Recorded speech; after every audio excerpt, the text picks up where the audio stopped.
Question number 121 Shri Rodumal नागर जी, जन्मदिन है आज रोडूमल जी का, बधाई हो। Sir, a statement is placed on the table of the House. माननीय सदस्य। माननीय अध्यक्ष महोदय, देश में अनेक बेघर लोग फुटपाथ, फ्लाईओवर, रेलवे स्टेशन आदि स्थानों पर दिखाई देते हैं। बेघर लोगों की पहचान और उन्हें आश्रय प्रदान करने की ऐसी कोई योजना है क्या? बेघर के प्रकार और प्रकृति के वर्गीकृत करने का सरकार का कोई तंत्र कोई विकसित किया है क्या? Sir, land and colonization are state subjects, and therefore it is not just primarily but essentially the responsibility of the state government to measure, to provide facilities for homeless people. Sir, we have, as per the 2011 census, जो 2011 का census है, उसके अनुसार total urban houseless population देश में 9,38,348 थी। ये urban population, अगर इसमें आप ग्रामीण जनसंख्या को भी जोड़ लें जो हाउसलेस, तो ज्यादा होगी। अब हम अपनी तरफ से स्टेट्स को कहते हैं कि उसके पीरियोडिक 2-3 साल बाद इनको सर्वे करें, कितनी हाउसलेस पॉपुलेशन है, जो जैसे माननीय ऑनरेबल मेंबर बता रहे थे फुटपाथ्स पे, या हाउसलेस होमलेस की परिभाषा जो है वो ऑलरेडी है। 2001 के सेंसस में ये परिभाषा बताई गई थी। Houseless households are those who do not live in buildings or census houses but live in the open on roadside, pavements, in hume pipes, under flyovers and staircases, or in the open in places of worship, mandaps, railway platforms, etc. are treated as households. केंद्रीय सरकार के द्वारा sir हम DANULM हमारी जो योजना है उसके तहत हम फैसिलिटीज देते हैं, और हमने इसके द्वारा जो SUH गाइडलाइंस है उसके हमने फाइनेंस किए हैं 1788 शेल्टर्स जो फंक्शनल है। स्टेट गवर्नमेंट्स ने अपनी तरफ से 2457 शेल्टर्स उन्होंने भी सैंक्शन किए हैं। टोटल होमलेस शेल्टर्स की कैपेसिटी 1,25,000 है, पर ऑक्यूपेंसी सिर्फ 50% है। माननीय सदस्य। धन्यवाद अध्यक्ष महोदय। ये बेघरों को of the House, the papers mentioned against my name at serial number 8 of today's revised list of the business. Thank you, sir. Report of the Department Related Parliamentary Standing Committee on Defence, Lieutenant General Retired Dr. D.P. Vats. Sabhapati ji, with your permission, I rise to lay a copy of the 31st report in Hindi and English version of the Standing Committee on Defence as listed against my name in today's list of business on the subject welfare of war widows and families in armed forces. Thank you. Report of the Department Related Parliamentary Standing Committee on External Affairs, Dr. Von V. Roy Kharluki.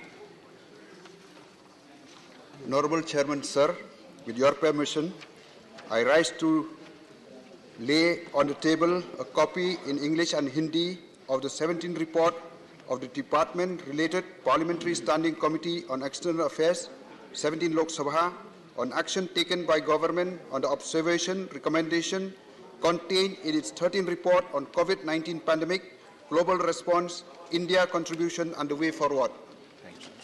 Report of the Department-Related Parliamentary Standing Committee on Petroleum and Natural Gas, Sri Mithilesh Kumar. Sri Mithilesh Kumar, please. मैं petroleum प्राकृतिक gas संबंधी स्थायी समिति की 16वीं report अंग्रेजी और हिंदी संस्करण सभा पटल पर रखने के लिए खड़ा हुआ हूं। जैसा कि आज की कार्यसूची में मेरे नाम के आगे सूचीबद्ध है, मैं रखता हूं। Statements of the Department Related Parliamentary Standing Committee on Energy, Dr. Sudhanshu Trivedi.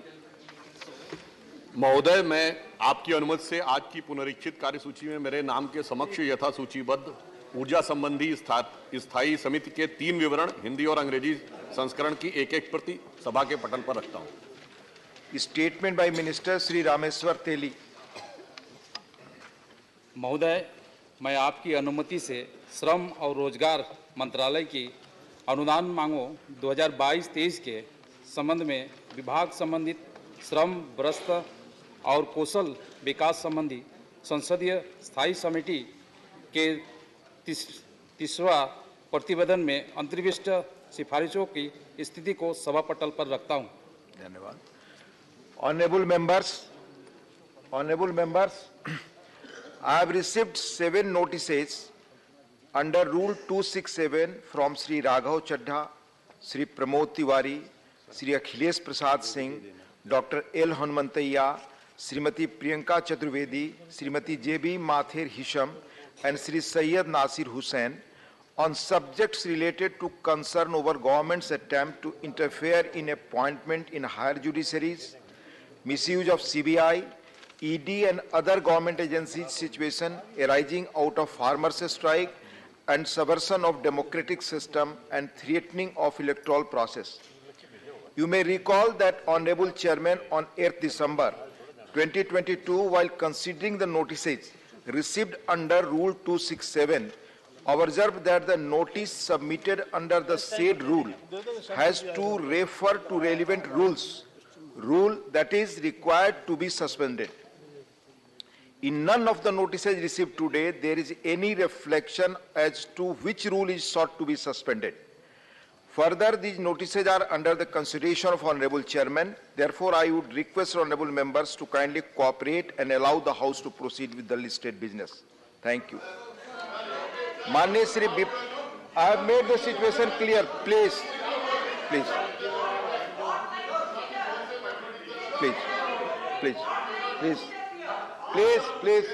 मैं प्रमोद जी आपको बुला रहा हूँ जी। Point of order on these 267 notices which 7 members have submitted, and the chairman has requested last time that any member submitting should refer to the rule being mentioned. Sir, I have 2 points to make for your consideration. Number 1, I have a list here of 3 of the last 267 notices accepted by the Honorable Chairman. 3. The 3 are demonetization on the 16th of November 2016. Last 6 years there's been none. The farmer suicide in April 2015. That's the second last one. And the third last one is attack on secular fabric of our country, 18th of December 2014. Sir, the precedence of these last 3 267 notices is that none of them needed to link it with a rule. None of them. They were 2 points only. They were supposed to say why these 3 are important issues. These 3 were taken. My second point is, since the chairman has been asking, I've also done some study, now I want to share with the House. What is the rule? The common rule for accepting any 267 notice, sir, please kindly look at rule number 29, list of business. The rule clearly states all these members are asking the chairman to do is to apply rule 29, which gives him the prerogative to change this list of business. In other words, drop the 0 hour and bring these subjects to you. So what is the issue, sir? Please clarify and let us know. Thank you. Thank you. हाँ, प्रमोद जी। अपनी बात रखने के लिए sir सबसे पहले 267 पढ़ देता हूँ। हाँ, please. Can I read, sir? कोई सदस्य सभापति की सहमत से यह प्रस्ताव कर सकेगा कि मैं कहाँ कह रहा हूँ? हाँ, प्लीज। मेरा तो अनुरोध है सर। हाँ, नहीं, प्लीज, हाँ, बोले। कोई सदस्य सभापति की सहमत से यह प्रस्ताव कर सकेगा कि उस दिन राज्यसभा के समक्ष सूचीबद्ध कार्य से संबंधित किसी प्रस्ताव पर किसी नियम का लागू होना निलंबित कर दिया जाए और यदि यह प्रस्ताव स्वीकृत हो जाता है तो संबंधित नियम उस समय के लिए निलंबित कर दिया जाए, परंतु ये और कि उस नियम में लागू नहीं होगा जहां नियमों के किसी विशेष अध्याय के अधीन किसी नियम के निलंबन के पहले ही कोई विशेष रूपबद्ध किया जाए, यहां वो लागू नहीं होता। अब जो नोटिस मैंने दिए सर, मैं विषय पर नहीं जाऊंगा, मैं सिर्फ ये कहूंगा कि हमने प्रार्थना क्या की है सभापति जी को संबोधित, अतः आज सदन के समक्ष, सर ये अगला शब्द महत्वपूर्ण है, आज सदन के समक्ष सूचीबद्ध कार्य निलंबित करके लोक महत्व के इस प्रकरण पर सदन में चर्चा। धन्यवाद प्रमोद जी। तो प्रियंका जी कुछ sir, let I am finishing. मैं ये नहीं कह रहा हूं कि ईडी सीबीआई का मिसयूज हो रहा है। नहीं, आप विषय पर ना प्लीज। प्रियंका जी, सीबीआई का मिसयूज हो रहा है। प्रियंका जी, अपना नहीं, you have made your point. Pramod ji, आपने अपनी बात रख ली है। प्रियंका जी, आप बोले। Sir, all I'd like to submit, sir. My only humble submission on this issue. Please. Humble submission on this issue is 267 directs us to request the chairman that there is a matter of urgent importance which needs to be brought to the notice and discussed on the floor of the House. Like I've been continuously saying, we are a council of states, sir, we represent our states, and there are issues that concern. Now, whether the one quoted by Derek, rule number 29, or whether I look at 37, it is at the discretion of the chairman. There is none of the rules suggest that chairman, we need to quote another rule and under by which this discussion can happen. So the new rules, if the new rules are being made, sir, they should be made, every member of parliament should be made aware of it. Because sir, we need to have this discussion. Records are showing that, unstarred questions are showing that. Thank you. And we are not making stories up or cooking up stories like our honorable leader of the House said the other day. Thank you. These are proven cases, sir. We need to discuss this, sir. Thank you. Please, no. Honorable Deputy Chairman, the Honorable Member of Parliament who has made this allegation, and I think it's a matter of privilege that she has cast aspersions that somebody is cooking up stories. The fact of the matter is the Honorable Member had in the House alleged a certain number of political actions which was entirely wrong, erroneous, and without any basis whatsoever. He has outside the House cast aspersions on me.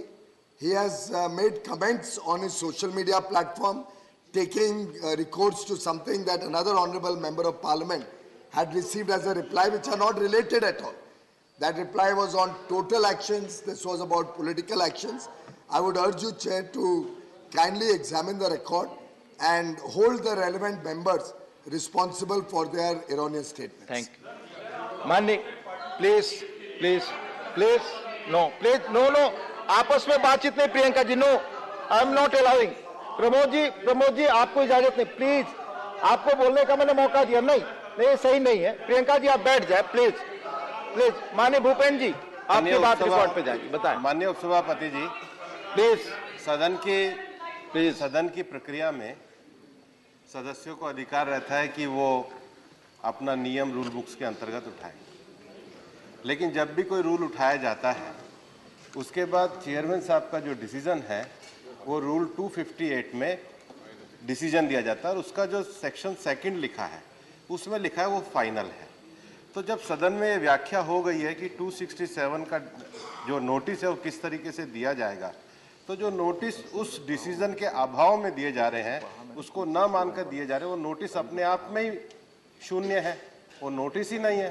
तो बिना notice दिए, शून्य notice दिए सदन का काम कैसे भंग कर सकते हैं? प्लीज, माननीय सदस्यगण, प्लीज, डेरिक जी, माननीय सदस्यगण, प्लीज। नासिर साहब, प्रमोद जी बोल चुके हैं, नासिर जी, प्लीज। माननीय सदस्यगण, माननीय डेरिक जी ने, माननीय प्रमोद जी ने, प्रियंका जी ने अपनी बात 267 पे रखी। मैं एक बार रूल पढ़ करके सिचुएशन क्लियर करना चाहता हूं। Any member may with the consent of the chairman, माननीय डेरिक जी, आपने जो भी 3 कोट्स बताए कि 3 बार डिस्कशन इन चीजों पर हुई है, तो डेफिनेटली उस वक्त माननीय चेयरमैन का कॉन्सेंट रहा होगा।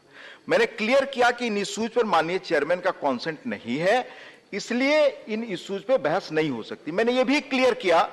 माननीय सदस्य, मैं बताना चाहूंगा, माननीय चेयरमैन ने लेटेस्ट अभी 8 दिसंबर को इस रूल के बारे में क्या कहा, एंड यू नो माननीय चेयरमैन ने जो भी लेटेस्ट कहा है that will be relevant for us.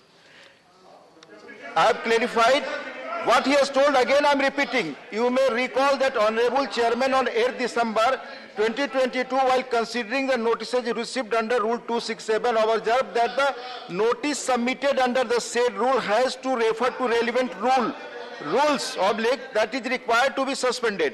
In none of the notices received today by these members, there is any reflection as to which rule is sought to be suspended. So clear. विप्लव कुमार देव, माननीय विप्लव कुमार, जो subject क्या है, please जो issue listed है मैं उन पर ही जाऊंगा.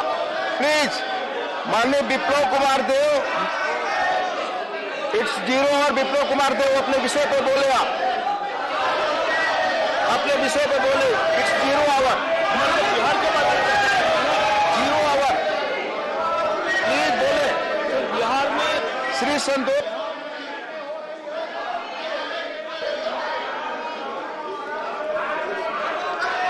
माननीय सदस्यगण ये 0 आवर है. माननीय सदस्य को बोलने दीजिए. जो सब्जेक्ट लिस्टेड है मैं उस पर ही इजाजत दे सकता हूं. Please take your seat. Please Santosh P Kumar.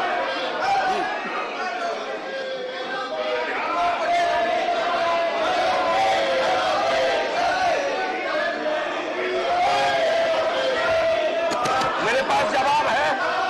अभी गुजरात भी आएगा. You speak. माननीय सदस्यगण, मैं आप सबका नाम बुला रहा हूं 0 आवर के लिए. आप अपनी जगह पे बैठे, हाउस को चलने दें. 0 आवर बहुत महत्वपूर्ण है. इसमें आप सबको मौका मिला है बोलने का. Please take your seats. Please take your seats. आप अपने विषय पे बोलेंगे Biplab ji. Please speak. Please speak. Need to reopen border haat Tripura Bangladesh border. Bihar का बोलो. 0 आवर. बिहार का बोलो कि साहब बिहार को पहले सुनो. पहले बिहार का सर, बिहार का सुन लीजिए सर. प्लीज सर, पहले बिहार का सुन लीजिए. बहुत बड़े मात्रा में लोग जो इशू लिस्टेड है मैं उस पर बात कर रहा हूं. इस डिसऑर्डर में पॉइंट ऑफ ऑर्डर कहां से? Please take your seats. माननीय सदस्यगण, प्लीज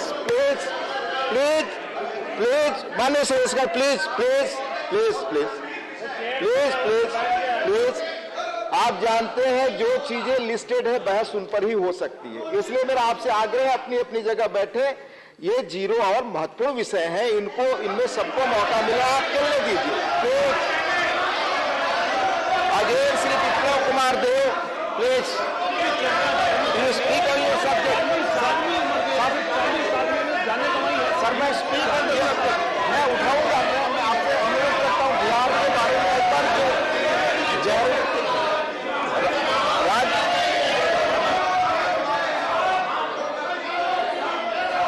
राज्यसभा की कार्यसूची में जो चीजें लिस्टेड है उस पर ही बहस हो सकती है. Please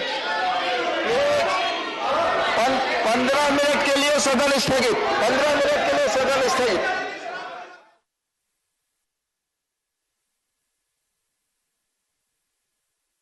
Part of the honourable member's comment on the existence of homeless people as per the definition is correct.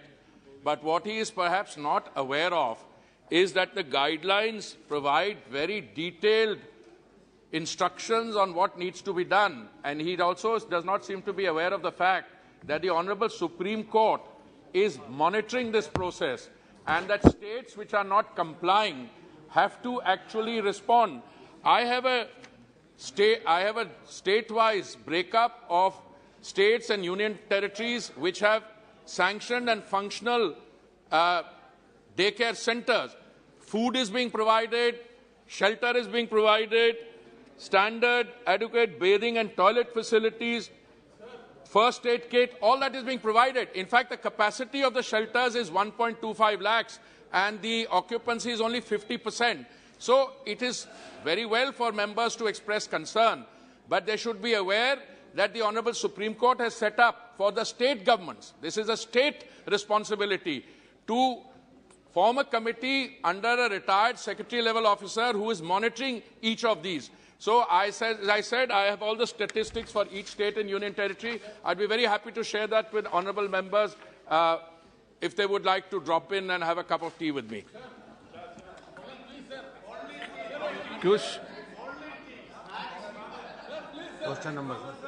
Question number 122, Srimati Chinta Anuradha. Question number 122, sir.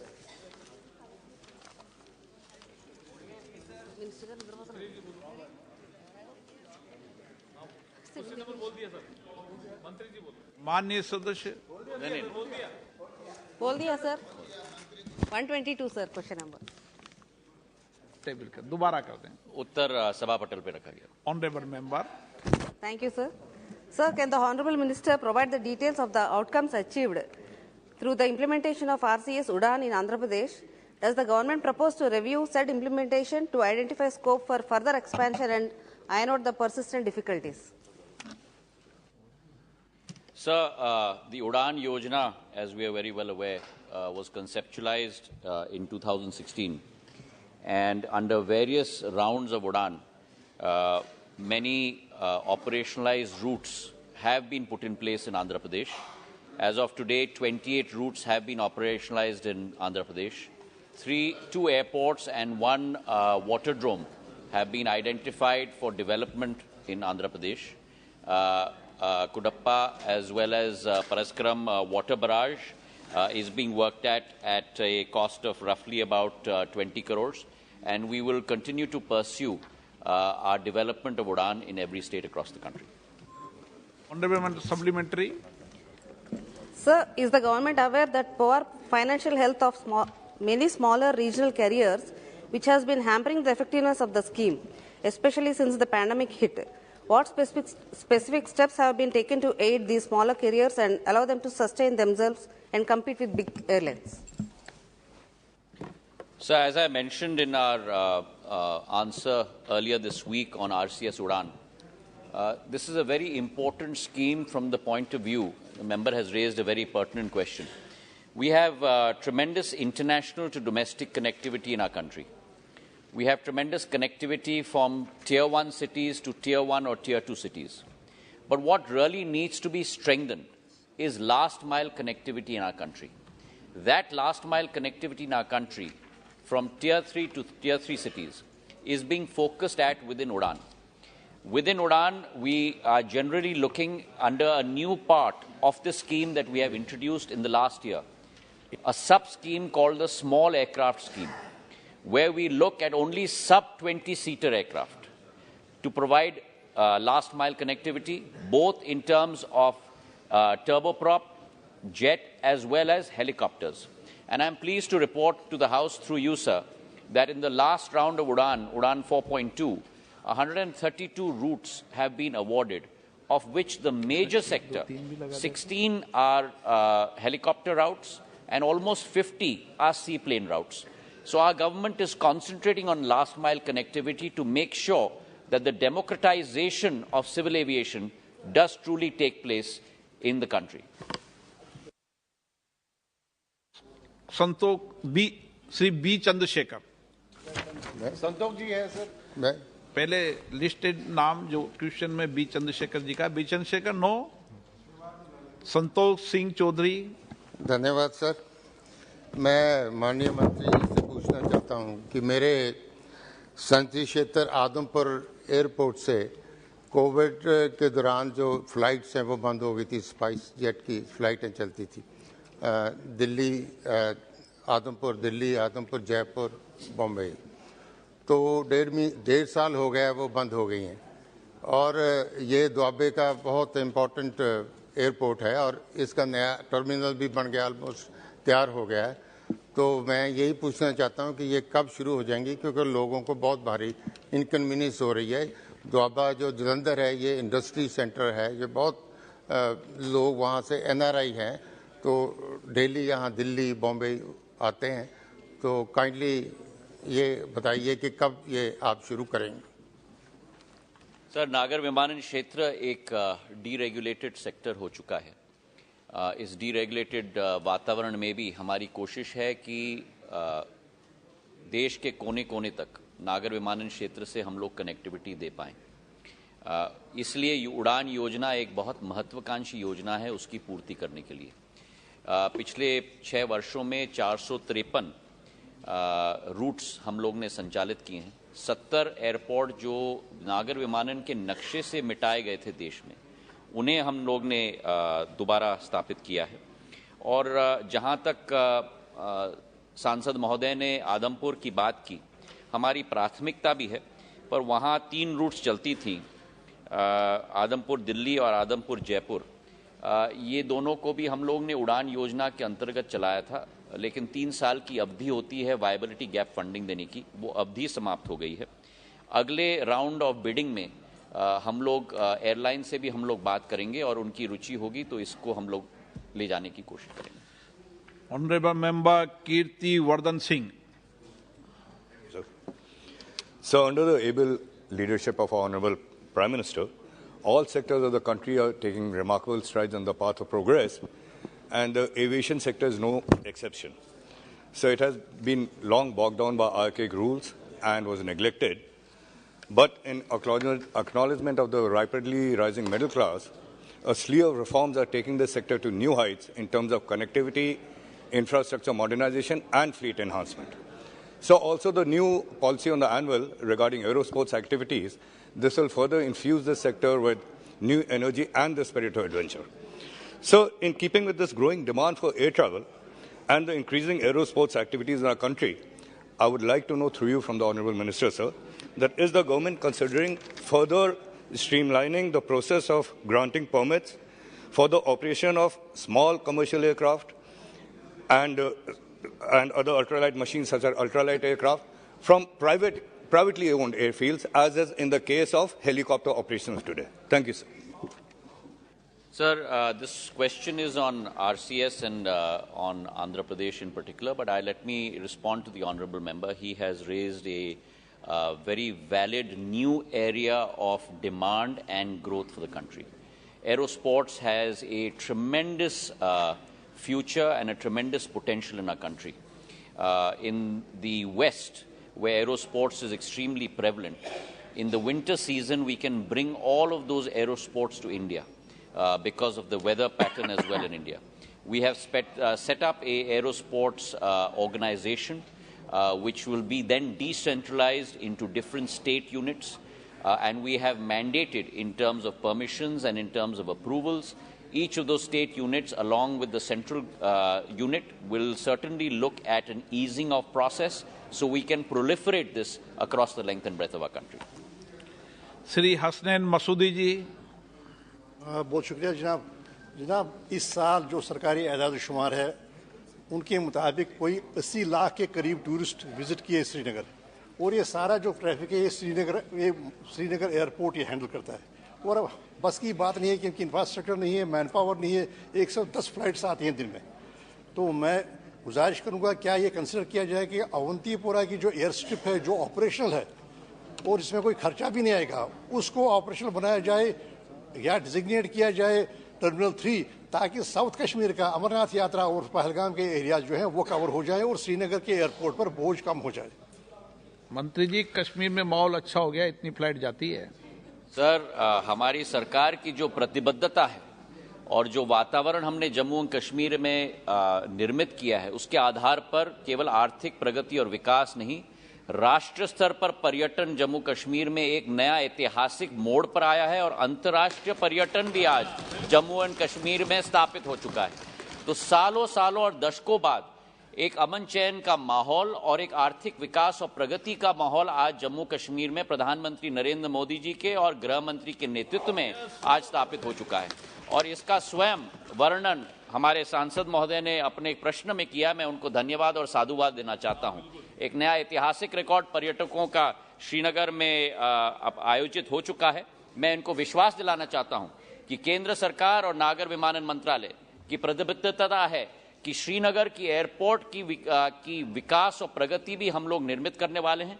1000 crore रुपए का जो वर्तमान का टर्मिनल बिल्डिंग है उसका एक्सपेंशन हम लोग कर रहे हैं, ताकि आधुनिकता के साथ एक पूर्ण रूप से हमारे सारे पर्यटक और जम्मू कश्मीर के वासियों के लिए भी सुविधा और सुगम सुविधा हम लोग पूर्ण रूप से दे पाएं।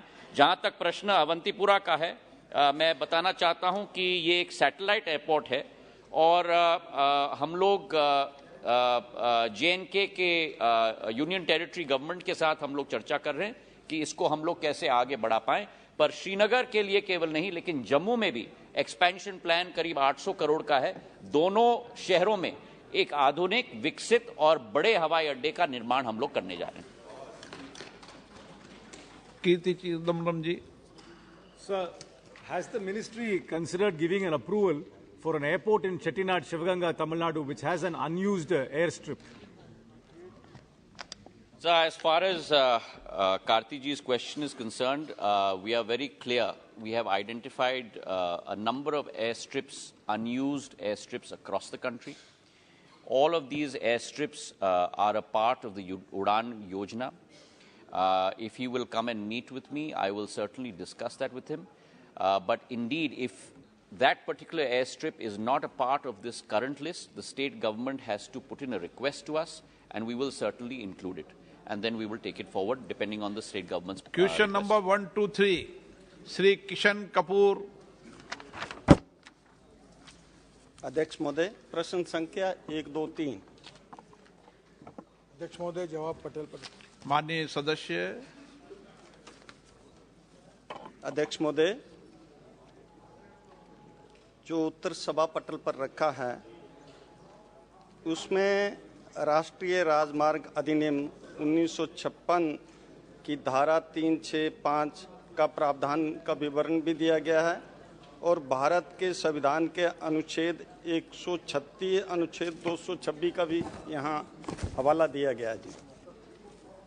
इसके बावजूद भी मामले बहुत अधिक है जी सभी राज्यों में, उसका मैं दूसरे सप्लीमेंट्री में कहूँगा। पर जहाँ भूमि अधिग्रहण, वन भूमि सहित अन्य भू राजस्व आदि मामलों के कारण संभव नहीं हो पाता, क्या मंत्रालय राष्ट्रीय राजमार्ग के उस विशेष हिस्से का पुनः सर्वेक्षण करने पर विचार करता है ताकि राजमार्ग कार्य अविलंब प्रारंभ हो सके और DPR में संशोधन के बाद जो भूमि पूर्व में अधिग्रहित की जाती है क्या उसे वापस मालिकों को लौटा दिया जाता है? सम्माननीय अध्यक्ष महोदय, जो सम्मान्य सदस्य कह रहे ये समस्या है। अभी हमारे देश में काला ने निर्णय करने के बाद 1,74,327 केसेस पेंडिंग है और स्वाभाविक रूप से उस केसेस में निर्णय होने के बाद हाई कोर्ट में जाती है, फिर कुछ केसेस सुप्रीम कोर्ट में जाती है। अगर हम हाई कोर्ट के लेवल पर या उसके काला आर्बिट्रेशन के निर्णय पर मान्य करते हैं तो इंक्वायरी करने वाले पूछते अधिकारियों को कि आपने अपील क्यों नहीं किया, उसके इंटेंशन को चैलेंज करते हैं। उस डर के कारण कोई निर्णय नहीं हो पाता और इसके कारण लोगों को भी तकलीफ होती है और काम भी सफर होता है। वैसे जो काला होता है हमारे देश में, लैंड एक्विजिशन जो होता है वो राज्य सरकार का और भारत सरकार दोनों का अधिकार है, क्योंकि ये कॉन्करेंट मिशन है। कानून बनाने का अधिकार हमारा है और नियम बनाने का अधिकार राज्य सरकार का है और हमारा भी 1956 का NH का एक्ट है। पर ये सब बातों को देखते हुए काला ने निर्णय करने के बाद ये जो आर्बिट्रेशन में केसेस जाती है इसकी संख्या कम हो और ट्रांसपेरेंसी से कम समय में इंडिपेंडेंट, इम्पार्शल और फेयरली निर्णय हो, इसका हम लगातार कोशिश कर रहे हैं। बीच में हमने एक विशेष रूप की योजना की थी, भूमि राशि पोर्टल खोला था, उसमें हमने काफ़ी बड़े प्रमाण पर 11,808 नोटिफिकेशन निकाले और कुछ राहत मिली है। फिर भी अभी समस्या बहुत बड़ी है और इसलिए लॉ मिनिस्ट्री के साथ बैठकर सब लोगों से चर्चा करके हम इसके ऊपर आर्बिट्रेशन में काला के निर्णय के बाद ट्रांसपेरेंसी के साथ independent, impartial, fair, time bound ऐसी कोई निर्णय प्रक्रिया हो सकती है क्या, जिसके कारण ये कोर्ट की प्रक्रिया लंबी होती है और जिनकी ज़मीन जाती है उनको जमीन के पैसे भी नहीं मिलते। दूसरी और एक बात इम्पॉर्टेंट है कि इस कानून में एक बात ऐसी भी रह गई है कि हम जहां जमीन एक बार नोटिफिकेशन निकालते हैं और बाद में हमारी अलाइनमेंट बदल जाती है तो हम उनको ज़मीन भी वापस नहीं कर सकते और हम पैसा भी नहीं देते। तो ऐसी कानून में उसकी प्रोविज़न नहीं है। तमिलनाडु के एक MP है, उनकी समस्या हम उसको सुलझा नहीं पा रहे। तो इसलिए इन सब बातों को विचार करते हुए इसको ट्रांसपेरेंसी के साथ करप्शन फ्री, टाइम बाउंड और सिस्टम को कैसा करें इसको हम सोच रहे हैं। लॉ मिनिस्ट्री भी सोचेंगे, राज्य सरकार का भी ओपिनियन लेंगे और आप लोग भी कुछ सुझाव देंगे तो उसका विचार करेंगे। पर इसमें सुधारने की आवश्यकता है, इस बात को मैं मान्य करता हूं और 1 महीने के अंदर इसके बारे में हम जरूर निर्णय करेंगे, क्योंकि ये केसेज जो है 1,74,327 और सम्मान्य सदस्य जिस राज्य से है हिमाचल प्रदेश, वहाँ 6,518 केसेस पेंडिंग है। अब मुझे बताइए 4 लोकसभा का ये छोटा से राज्य में 6,518 और हमारे कभी कभी 1,000 2,000 करोड़ राज्य सरकार में एक साल डिपॉजिट पड़े रहते पैसे, वो काला बैच लेता है और बैंक वाले मेरे पास आते हैं कि ये डिस्ट्रिक्ट कलेक्टर के पास पैसे हमारे बैंक में डिपॉजिट करने के लिए बोलो। तो ये पैसे हमारे पास है, पैसे देने के लिए हम तैयार है, वो लेने के लिए तैयार है, पर सिस्टम ऐसी बनी है कि इसमें हम कर नहीं पाते। तो कानूनी थोड़ा उसमें और सुधार करके निश्चित रूप से कोशिश करेंगे। Honourable member supplementary.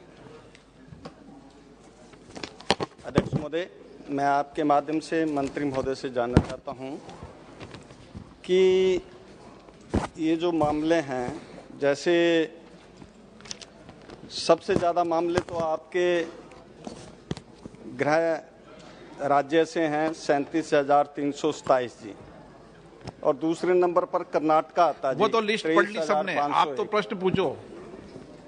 और पंजाब और हरियाणा भी है तीसरे नंबर पर। ये जो मामले हैं ये कब से लंबित हैं जी? और अभी मंत्री महोदय जी ने कहा कि इनका निपटारा हम बहुत जल्दी करने जा रहे हैं, पर इसके लिए कितना समय लगेगा? क्योंकि हमारे वहाँ कहावत है, भू राजस्व के जो मामले होते हैं अगर दादा केस कर दे तो पोता भी लड़ता रहता है जी। एक कब तक इनका निपटारण होगा जी? मैं सम्माननीय स्पीकर महोदय एक बात स्पष्ट कर दूंगा, इससे वैसे डायरेक्ट हमारा कोई संबंध नहीं है। मामले जो है वो आपका डिस्ट्रिक्ट कलेक्टर है, वो काला है, वो निर्णय करता है, फिर उसके निर्णय के ऊपर अपील होता है कमिश्नर लेवल पर। कमिश्नर जो होता है आपके स्टेट गवर्नमेंट का सभी है, फिर स्टेट गवर्नमेंट का कमिश्नर अपनी पावर डिप्टी कमिश्नर या एडिशनल कमिश्नर को देता है।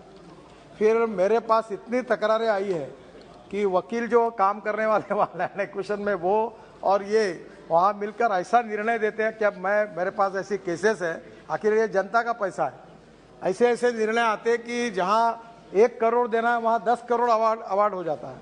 फिर उधर से लोग तकरार करते हैं कि आप ज़्यादा पैसे दे रहे हो। तो ये पूरा मामला जो होता है ये सिस्टम राज्य सरकार के अधीन है। मैं आप पूछ रहे इसलिए मैंने डिटेल में बताया। मैं उनके ऊपर कोई जिम्मेदारी डालना नहीं चाहता या उनके ऊपर टिक्का टिप्पणी नहीं करना चाहता, ये उनका अधिकार है। मैं इतना ही कहता हूं कि आइदर स्टेट गवर्नमेंट और central government, it is important that we need to change the procedure transparently, time bound, result oriented, qualitative and corruption free. और ये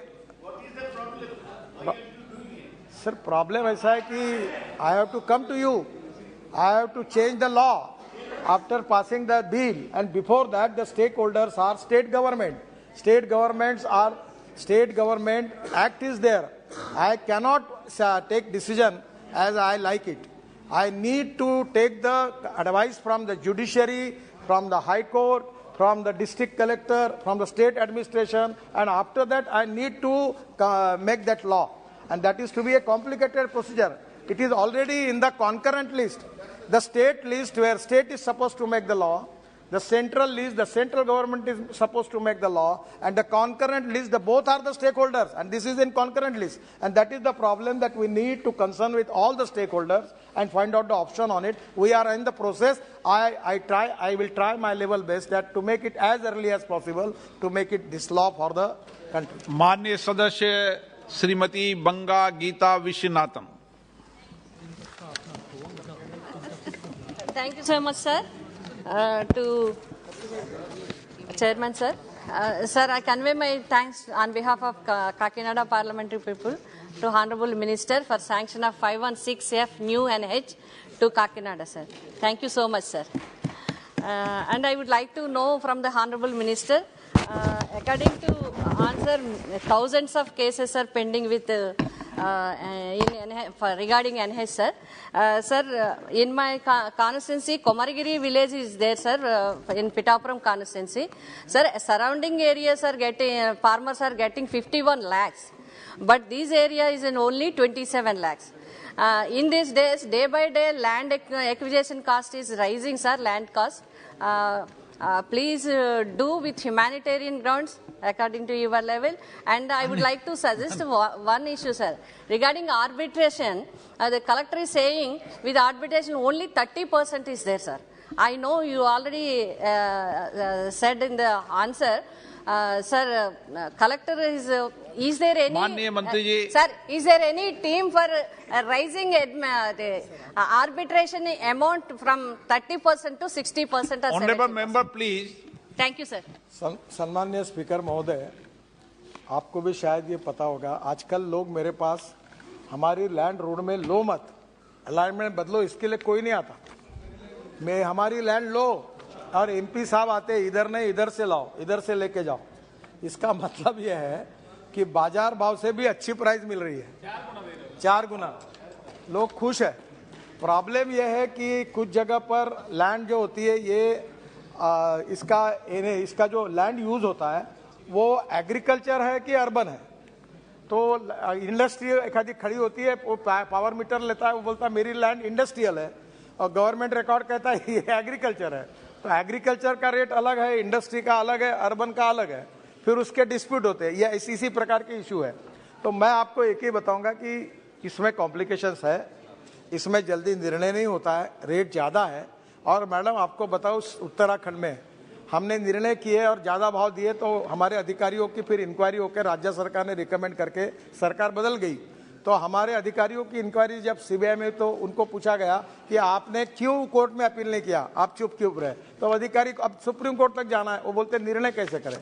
तो सब बाजू से थोड़े बहुत समस्या है, पर पब्लिक इंटरेस्ट में और आपकी भावनाओं को लेकर 1 महीने के अंदर इसके ऊपर पूरा सोचकर सब स्टेक होल्डर से बात करके हम कोई सोल्यूशन लेकर आएंगे और इस प्रॉब्लम को सुलझाएंगे।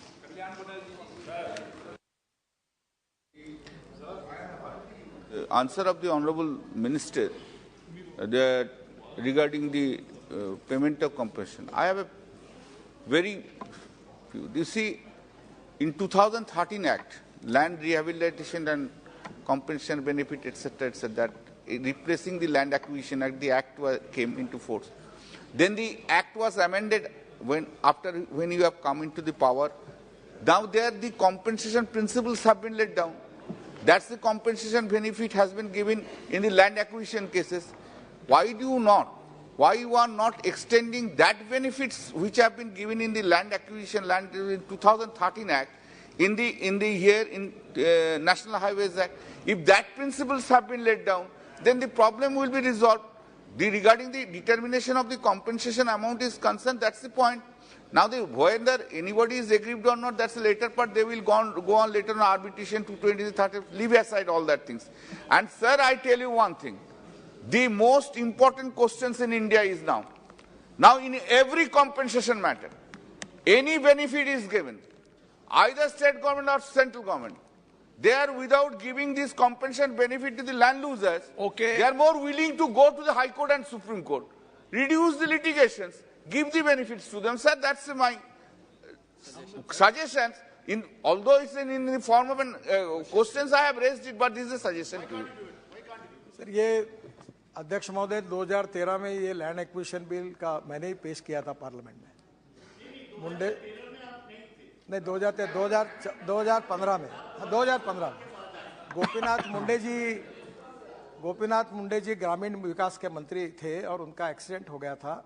बाद में टेम्पररी मैं उस खाते का डिपार्टमेंट का मंत्री था और ये बिल अरुण जेटली जी मैं उस समय हमने बैठकर तैयार किया था। पर आपको एक बात बता दूं, आप कह रहे हो वो भावना बिल्कुल सही है। प्रॉब्लम यह है कि जब हम कॉम्पेंसेशन को एक्सेप्ट करते हैं तो इंक्वायरी में ये मामला आता है कि तुमने क्यों एक्सेप्ट किया, तुमने अपील क्यों किया, तुम ज़्यादा पैसा क्यों किया, इंटेंशन चैलेंज होता है। अब ये ऐसी विचित्र स्थिति हो गई है कि कानून बनाने का अधिकार भारत सरकार को है और रूल्स बनाने का अधिकार राज्य सरकार को है, और इसलिए हमको राज्य सरकार पूरा एडमिनिस्ट्रेशन इसमें काम करती है, राज्य सरकार हम केवल पैसे यहाँ से लेके बैंक में डिपॉजिट करते हैं, कलेक्टर उनका, काला उनका, कमिश्नर उनका, वही सिस्टम में हमको काम करना पड़ता है। मैं ये आपकी बात से सहमत हूँ कि एक तरफ कॉम्पेंसेशन के रेट काफ़ी रिजनेबली बढ़ गए हैं, अभी वो तकरार नहीं रही है कि हम किसी के ऊपर अन्याय कर रहे हैं। मैं आपको एक बात बताऊं, आखिर आपको दोनों बातों से सोचना पड़ेगा। केरल के एमपी यहाँ बैठे, अभी मैं केरल में जा रहा हूँ, अभी हम एक हाईवे बना रहे हैं केरल में, 1 किलोमीटर की खर्चा कितना है? 100 करोड़ रुपए पर किलोमीटर। केरल में केरल के मुख्यमंत्री जी ने पहले मुझे मान्य किया कि 50% 25% लैंड का पैसा मैं दूंगा, फिर उन्होंने अभी पत्र लिखा कि मैंने मान्य किया था पर आई एम नॉट इन पोजीशन, मैं नहीं दे सकता। फिर मैंने उनको कहा कि आपका मटेरियल जो है रॉयल्टी फ्री करो, जो स्टेट का जीएसटी उतना एग्जाम करो और सरकारी लैंड दे दो, ऐसा करके मैं कॉम्प्रोमाइज करके मार्ग निकालूंगा। Cost is coming 100 crore rupees पर किलोमीटर। आप मुझे बताइए कि देश में पूरा आप ही सब लोग प्रमुख है, पार्लियामेंट सार्वभौम है, अगर हमको रोड भी बनाने हैं तो क्या 100 करोड़ रुपए पर किलोमीटर आएगा तो कहां से बना पाएंगे? और इसलिए मेरा आपसे यही कहना है कि बिटवीन द लाइन हमें बराबर मार्ग निकालना पड़ेगा, जो टाइम बाउंड होगा, करप्शन फ्री होगा, किसी का स्टेक होल्डर का नुकसान नहीं होगा। मैं आपकी भावना से सहमत हूं और अच्छे इंटेंशन से काम करने के बाद अधिकारी भी अड़चन में नहीं आए तो मुझे लगता है we will find out the way out and you give me the suggestions, I am open for that, and after that by taking suggestions from all the stakeholders we will finalize the thing and we will come to the parliament and we will tell you. Question number 124, Shri N. Redam. Yes. Thank you very much, sir. Question number 124, sir. Sir, a statement is laid on the table of the House. Thank you very much, sir, for your elaborate answer. Apart from this, regarding my supplementary question, the government has taken any special measures to study the climatic and geographic peculiarities of Andhra Pradesh before developing these plans, and do the master plans account for the fact that the Andhra Pradesh is very sensitive flooding? Please elaborate.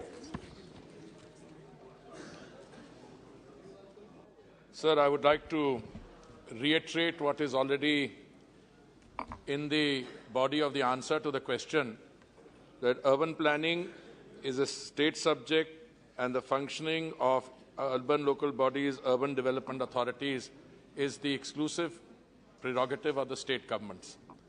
Having said that, I have also said in the answer, and I would like to elaborate, that what we do is that under the Amrut scheme, which is a scheme applicable to those cities which have a population of over 100,000, and there are 500 such cities, we provide some financial assistance for the state governments and union territories to formulate what are called GIS-based master plans. Sir, the incentivization and encouragement from the central government is intended to ensure that the use of technology and geographical information systems circumscribes and then finally weeds out any diversion, leakage, or corruption. And under this, for the state of Andhra Pradesh, we have given 26 cities, including the city of Visakhapatnam, are covered. 461 cities which are under Amrut from 34 states and urban union territories have opted for this scheme. Dadra, Nagar Haveli and Lakshadweep have not opted, some of them because they don't have urban populations. Sir, 2 states, Kerala and Madhya Pradesh, are formulating master plans in-house and 32 through outsourcing. Whenever a state government or a union territory formulates its master plan, it must necessarily take into account not only the factors which the Honourable Member has mentioned, factors such as climatic vulnerability, and the Honourable Member mentioned those that result from the elements of nature, flooding, etc. Some states, coastal areas in particular, are more vulnerable. They will have to take it into account. We, on our part, only provide incentives through financial support.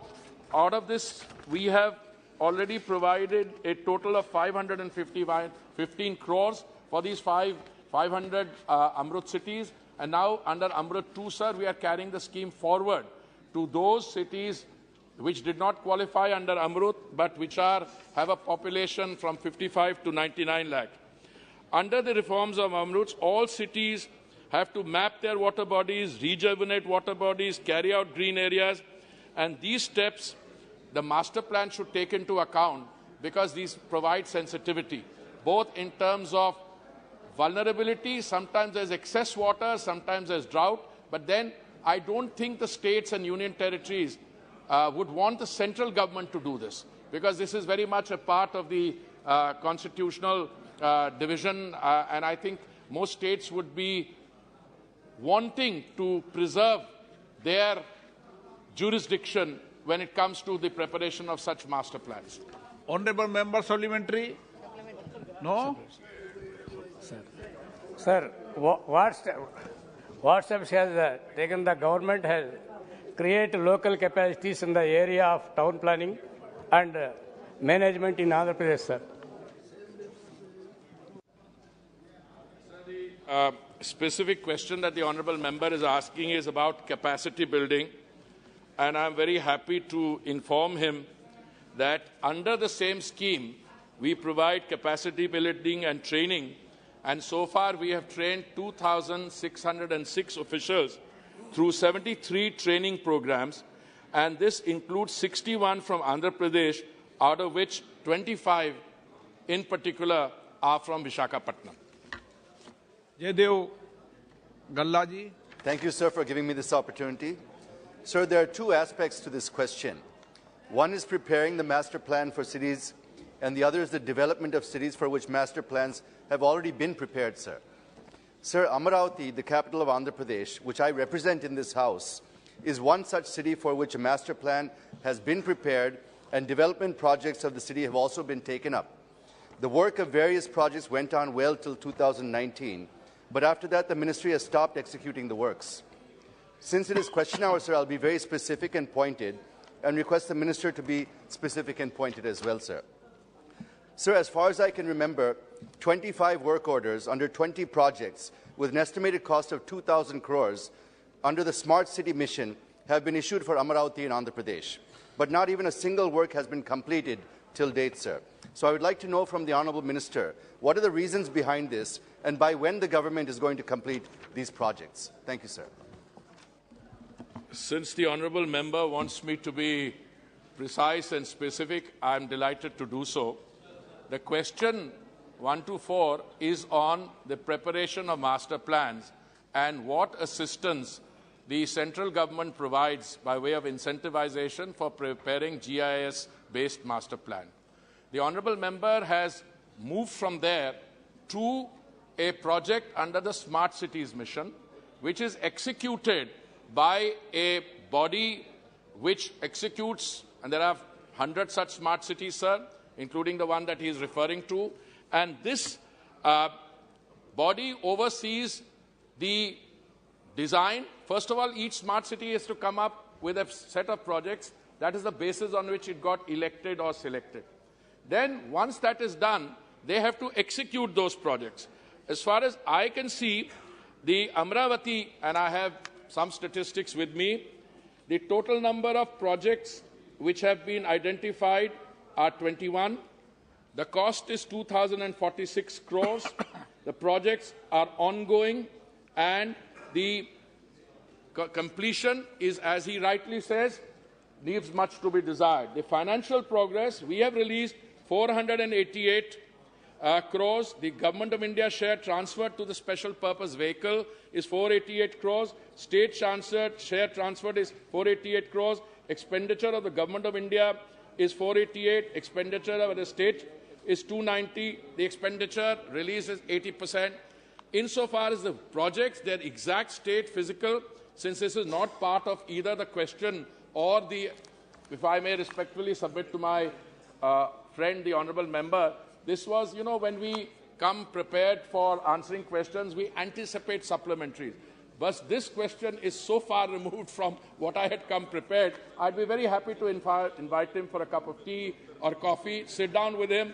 I will also call the whoever is the headmaster of the special purpose vehicle, and we will get the details and find out what the precise stage of each project is. Because Badruddin, whatever you Ajmalji, prefer, and depending on the time of the day, if you'd like to come a little in the evening, we can organize that too. Sir मैं मंत्री जी से ये पूछना चाह रहा हूँ, मैं north east से गुवाहाटी से आता हूँ और गुवाहाटी जो है हमारा नॉर्थ ईस्ट का आप जा चुके हैं, वो गेटवे है, लेकिन उस शहर की जो हालत खराब है हजरत सर, वो बहुत बुरी हालत खराब में है। जरा सा बारिश हो जाती है, सेकंड फ्लोर थर्ड फ्लोर तक पानी चला जाता है। लास्ट ईयर तो रिकॉर्डेड बारिश हुई, किसी गली में जा नहीं सकते थे।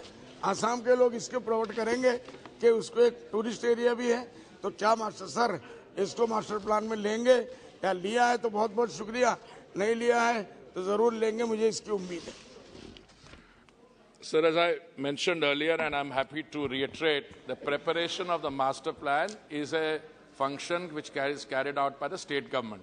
And I have no doubt that the state government, in the preparation of the master plan, will certainly factor in the points made about excessive rainfall or the climatic vulnerability, which we are all very familiar with. And I'm sure I would be happy to sit down with the honourable member and talk to the state government and find out what exactly is the state of preparation. I am told that the state government is still to prepare a management plan, aquifer water management plan under Amrut. So we are in touch with the state government precisely to do that. But my offer stands. I'll sit with the honourable member and with the state government representatives to find out what the stage of the preparation of that plan is. Sri Manikam Tagore ji. Sir, thank you so much, sir. Sir, in the reply, Honourable Minister has replied that master plans have been approved for 152 cities, and a draft GSI-based master plan has been formulated for 132 cities. Among these cities, how many are from Tamil Nadu, and whether for Madurai Corporation and Sivagasi Corporation, any master plan has been approved? How much Government of India has allotted for the two cities of Madurai and Sivagasi? And Sivagasi Corporation is the youngest corporation in Tamil Nadu. Therefore, I request the Honourable Minister to be a little generous on Sivagasi. Thank you. I would like to share with the Honourable Member that generosity by the central government should be taken as a given. We provide money for the country as a whole. So, as I said, for the preparation of master plans in 500 cities, which are covered under the Amrut Yojana, we have provided, I think, if I remember offhand, a total of 631 crores or thereabouts. I stand to be corrected on the precise figure. Now, all the cities in Tamil Nadu, which are Amrut cities, have the option of availing of that facility. Insofar as whether Madurai or any other particular city has availed of this is something that I am in the process of ascertaining, and even whilst we speak, if I have the answer, I'd be happy to place it. Otherwise, I'd be happy to meet my friend and share that information, because I carry the broad framework, but this is a state government issue, whether they have, I know 461 have availed of it, and they are under preparation. But whether a particular city has prepared it already or is in the pipeline, I'd be happy to share that. Question number 125, Sri K. Muralidharan. Question number 125, sir. Sir, a statement is laid on the table of the House. Sir, the petrol price in India was 7.41 per litre in May 2014. 71. When the international 71. When the international crude oil price was US dollar $106.86 per barrel, but today the petrol price is more than 100 per litre, when the international crude oil price is US dollar $7.799 per barrel. 77. So 77.99 per barrel. I would like to know why the petroleum products price in India is not maintained or reduced in corresponding with the international crude oil price. I want to thank the honourable member for making it rather easy for me. I want to remind the honourable member that prices of petrol and diesel were deregulated in 2010 and 2014 respectively. We have on our own done a study of what happened in 2014, and we've done a study for 7 to 8 years, starting 2014. And I'd be happy to share those details with my friend. I don't know whether I have the study with me just now, but I can remember offhand. In the last 8 years, the increase has been the lowest since 1974. Because I know 1974 and 1973 because that's a time when I was a student in the university and I had the privilege of filling up on the bunk on a two-wheeler periodically. So today, typically what has happened is that international, because we are deregulated, the price of petrol at the bunk is determined by the cost of production as per the indices which are available, the cost of transportation, that is the freight, insurance charges, and the exchange rate, because you're paying in a dollar. Now, I don't know what today the dollar rate is X. In 1974, it was very different. Then you add to that the refiner's margin, dealer's margin, and then the central government excise and the state government's VAT. The central government, in order to maintain the price at the bunk at a reasonable level, reduced the excise duty on 2 occasions, in November 2021 and May of 2022.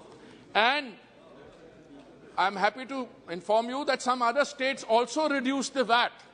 Now we have a situation where some of the states, I'm not calling them BJP states because there are 1 or 2 others which have also reduced their VAT.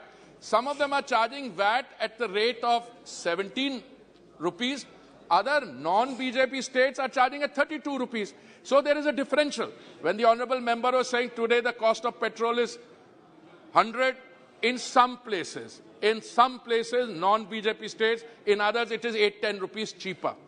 Today, the important issue is, at a time when the global situation, I'm talking about the geopolitics, is facing many uncertainties.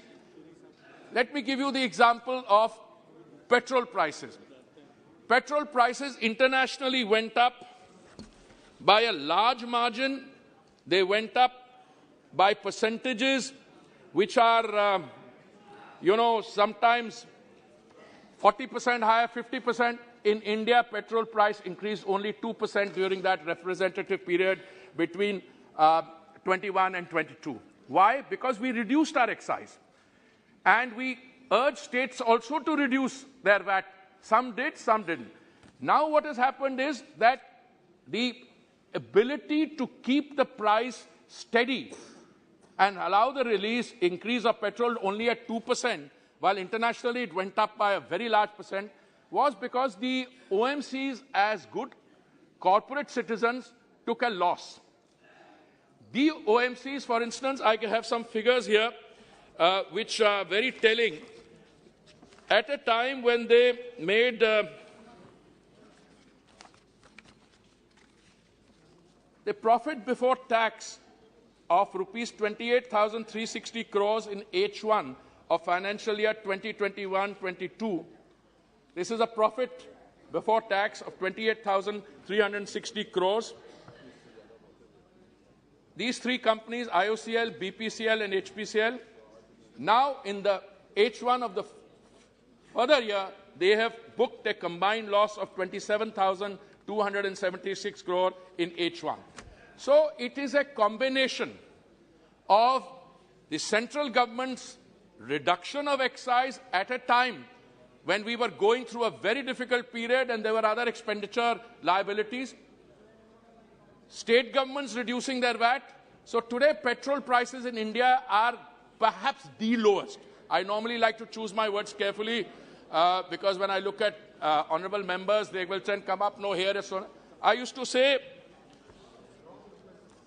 the average price of crude of the Indian basket increased by 102%. It went up from $43.34 to $87.55 between November 2020 and November 22.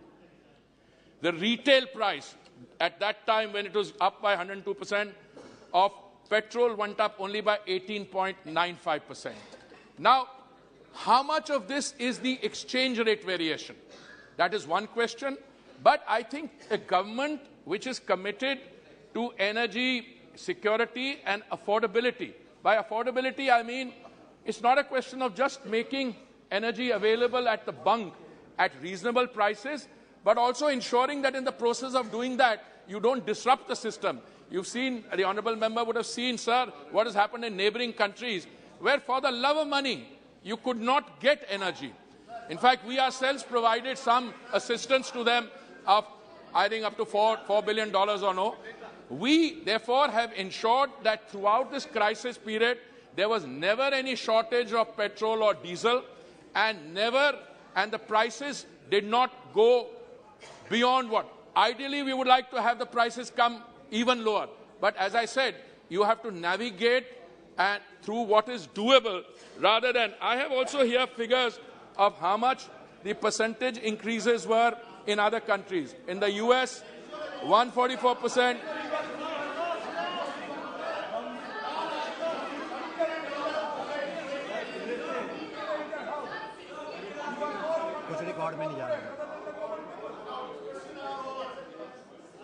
Honorable Mr. Speaker, sir, I am very happy to share details, and I'm also your disciple. I follow your instructions. I don't respond to things which are said when people are sitting. But let me say, I think this is an occasion where the honorable members सब दिया हुआ है. तो अगर मुझे आपको लगता है मुझे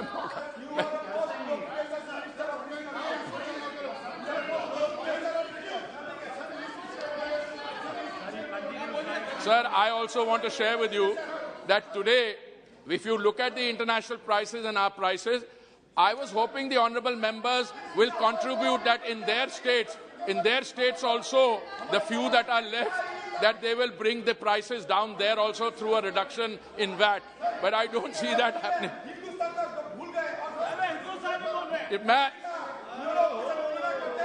Mr. Speaker, sir,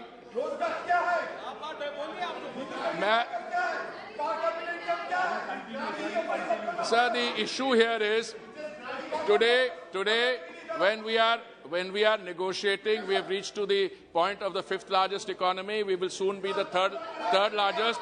Energy is the driver of economic strength. And I would like to point out that the states of West Bengal, Tamil Nadu, Telangana, Andhra Pradesh, Kerala and Jharkhand did not cut their taxes. So the states of West Bengal, Tamil Nadu, Telangana, Andhra Pradesh, Kerala and Jharkhand did not cut their taxes. Sir, ये 5 states हैं जिन्होंने काम नहीं किया और उनके माननीय सदस्य जो इन स्टेट से आते हैं, वेस्ट बंगाल, तमिलनाडु, तेलंगाना, आंध्र प्रदेश, केरला, झारखंड, इन्होंने अपना वैट कम नहीं किया है. अरे मैं आपको रिक्वेस्ट करूंगा, माननीय सदस्य अपनी स्टेट गवर्नमेंट्स को कहें कि ये भी अपना वैट कम कर दें और फिर आपके स्टेट में ही वो दाम कम हो जाएगा और आपको यहाँ पे you can then join the mainstream celebration. Wait प्रश्नकाल समाप्त. इन स्टेट्स में प्रश्नकाल समाप्त. मंत्री जी प्रश्नकाल समाप्त. माननीय सदस्यगण, मुझे कुछ विषयों पर स्थगन प्रस्ताव की सूचना प्राप्त हुई है. मैंने स्थगन प्रस्ताव की किसी सूचना के लिए अनुमति प्रदान नहीं की गई है. Item number 2, Shri VK Singh ji. VK Singh ji. Sir, with your permission, I rise to lay papers mentioned against my name at serial number 2 of the revised list of business. Item number 3, Shri Krishnapal ji. आपकी अनुमति से आज की संशोधित कार्यसूची में क्रम संख्या 3 मेरे नाम के सामने सूचीबद्ध दस्तावेजों को सदन के पटल पर रखता हूं. आइटम नंबर 4, श्री भानु प्रताप सिंह वर्मा जी. सभापति महोदय, आपकी अनुमति से आज की संशोधित कार्यसूची में क्रम संख्या 4 पर मेरे नाम के आगे उल्लिखित कागजात को सदन के पटल पर रखता हूं। आइटम नंबर 5 श्री रामेश्वर तेली जी। श्री संख्या 5 पर मेरे नाम से उल्लेखित दस्तावेज लोकसभा के पटल पर रखता हूं। Item number 6 Shri Hardeep Singh Puri ji. Shri ji, item number 6। Sir, with your permission, on behalf of my colleague Shri Kaushal Kishore, I rise to lay the papers listed against his name as serial number 6 in today's revised list of business. Item number 7 Shri John Barla ji. माननीय अध्यक्ष महोदय, मैं आपकी अनुमति से आज की संशोधित कार्य सूची में मेरे नाम के सामने क्रम संख्या 7 में उल्लेखित कागजात सदन के पटल पर रखता हूं। आइटम नंबर 7A महासचिव महोदय। Sir, I have to report that Rajya Sabha has returned the Constitution, Scheduled Castes and Scheduled Tribes Orders Second Amendment Bill 2022 as passed by Lok Sabha with amendments. Sir, I lay on the table the Constitution, Scheduled Castes and Scheduled Tribes Orders Second Amendment Bill 2022 as passed by Lok Sabha and returned by Rajya Sabha with amendments. Item number 8 Shri Jual Oram ji. Shri Ratanlal Kataria ji. महोदय, मैं आज की कार्यसूची में मेरे नाम के समक्ष यथाविध रक्षा संबंधी स्थायी समिति के 31वें प्रतिवेदन हिंदी और अंग्रेजी संस्करण की एक प्रति सभा पटल पर रखता हूं। Thank you. Item number 9 Shri Jagdambika Pal ji. Sir, with your kind permission, I wish to lay the following statements, Hindi and English version, of the Standing Committee on Energy. Action taken by the government on recommendations and observations contained in Chapter 1 of the 28 Report 17th Lok Sabha of the Standing Committee on Energy on action taken by the government on recommendations and observations contained in the 17th Report 17th Lok Sabha of the Committee on the subject action plan for achievement of 175 gigawatt renewable energy target. Number 2, action taken by the government on recommendations and observations contained in Chapter 1 of the 20th 9th Report, 17th Lok Sabha of the Standing Committee on Energy, on action taken by the government on recommendations and observations contained in the 18th Report, 17th Lok Sabha of the Committee on the subject development of coal blocks allocated to power sector company. Action taken by the government on recommendations and observations contained in Chapter 1 of the 30th Report, 17th Lok Sabha of the Standing Committee on Energy, on action taken by the government on recommendations and observations contained in the 19th Report, 17th Lok Sabha of the Committee on the subject delay in execution and completion of power projects by power sector company. Thank you. Item number 10, Shri P.P. Chaudhary ji.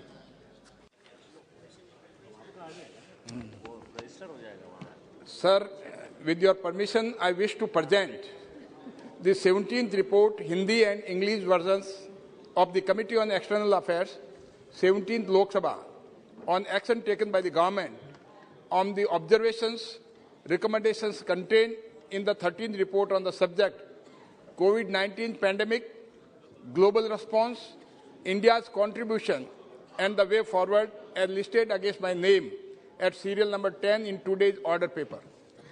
Item number 11, Shri Ramesh Bidodi ji. Shri Unmesh Patil ji. With your kind permission, I rise to present the 16th report, that is in English and Hindi version of the Standing Committee of Petroleum and Natural Gas, as listed against my name in today's list of business. Thank you. Item number 12, Shri Rajesh Verma ji. Sir, I seek leave the House to move the motion that this House to recommend to Rajya Sabha that Rajya Sabha do agree to elect one member from amongst the members of Rajya Sabha to associate with Committee on Welfare of Other Backward Classes for the unexpired portion of the term of the committee vice Shri Bishambar Prasad Nishad, retired from Rajya Sabha, and do communicate to this House the name of the member so elected to the committee. Thank you. प्रश्न है कि माननीय सदस्य द्वारा प्रस्तुत प्रस्ताव को स्वीकृत किया जाए। जो सदस्य के पक्ष में वो हाँ कहें, जो सदस्य के विरोध में वो ना कहें। मेरे विचार में निर्णय हवालों के पक्ष में हुआ, हवालों के पक्ष में हुआ, प्रस्ताव स्वीकृत हुआ। शून्य प्रहर देंगे, अवसर देंगे। श्री डॉक्टर वी कलानिधि जी, ओके, अभी ओके, अब you will get the chance. पर कलानिधि साहब, मिस्टर कलानिधि,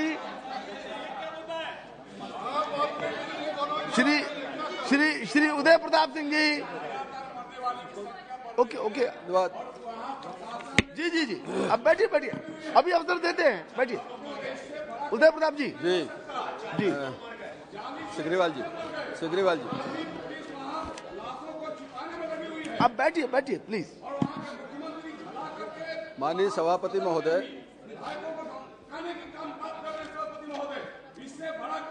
अभी बैठिए, उनको बोलने दीजिए। धन्यवाद माननीय सभापति महोदय।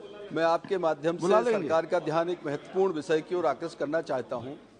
पूरे देश में हर ग्राम पंचायत में एक ग्राम रोजगार सहायक की नियुक्ति की गई और वो ग्राम रोजगार सहायक जो डिजिटल मतलब ऑफलाइन और ऑनलाइन सारे काम ग्राम पंचायत के संधारित करता है और इनका वेतन आदि अभी मनरेगा से कुछ व्यवस्था की गई है। जो मेरी जानकारी है वो मनरेगा के राशि में से कुछ राशि आहरण करके इनको वेतन दिया जाता है और इनके ग्राम सभा के प्रस्ताव पर इनकी नियुक्ति होती है और ग्राम सभा के प्रस्ताव पर अलग कर दिया जाता है। बड़ा तात्कालिक जैसा पद है। मेरा आपके माध्यम से एक आग्रह है सरकार से कि जिस तरह से स्कूल शिक्षा विभाग राष्ट्रीय शिक्षा मिशन के माध्यम से राज्य सरकारों के साथ मिलकर शिक्षक के वेतन में अपनी सहभागिता सुनिश्चित करता है और उनका जो जॉब है वो बाकायदा नौकरी लगती है और पूरे उम्र भर वो नौकरी करेगा, फिर रिटायरमेंट होगा और उसको जो बीच की सुविधाएं आदि मिलती हैं, वेतन भत्ता, महंगाई भत्ता वगैरह उसे मिलता है। इसी तरह रोजगार सहायक हमारा जो है इसकी कभी भी सेवा समाप्त हो सकती है, वेतन की कोई गारंटी नहीं है, कब इसको ट्रांसफरेबल जॉब नहीं है।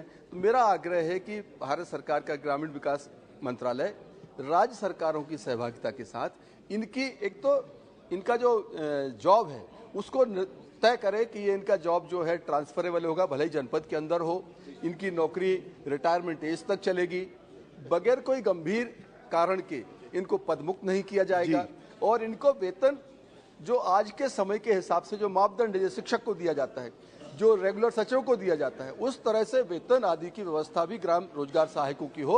मैं आपके माध्यम से सरकार से आग्रह करना चाहता हूं, अगर आवश्यक हो तो सरकार राज्यों को एडवाइजरी अगर जारी कर सकती है, मुझे लगता है और सुविधा होगी। आप श्री खलीलुर रहमान जी, Respected Chairman sir, this is to bring to your notice that Murshidabad district has a population of more than 71 lakhs, a density of 1,334 person per square kilometer according to the 2011 census, in which Samsirganj and Raghunathganj block is densely populated with population of more than 3 lakhs respectively.